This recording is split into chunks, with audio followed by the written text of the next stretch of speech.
નમસ્કાર મિત્રો, પેરના ન્યૂઝમાં આપનું સ્વાગત છે। આજ રોજ નસવાડી પરિક્ષેત્રે વન અધિકારી કર્મચારીના સહયોગથી 76મા વન મહોત્સવ ઉજવણીના ભાગરૂપે નસવાડી મટોડી ફાર્મ પર વૃક્ષારોપણનો કાર્યક્રમ યોજાયો હતો। એક પેડ માં કે નામ સૂત્ર હેઠળ ઈશા સેવન કરાયું હતું। નસવાડીના પત્રકારો મિત્રો સહિત ગ્રામજનોના હસ્તે વૃક્ષારોપણ કરાયું હતું।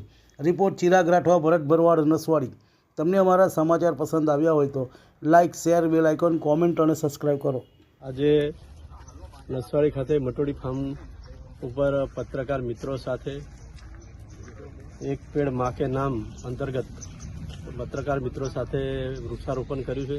તેમજ બધાને એવી વિનંતી કે એક માના નામે વૃક્ષ લગાવી પર્યાવરણનું જતન કરે અને આપણે વૃક્ષો જોઈતા હોય તો અમારો સામાજિક વનીકરણ નસવાડીનો સંપર્ક કરી વૃક્ષો લઈ જઈ શકો છો અને પર્યાવરણનું જતન કરી શકો।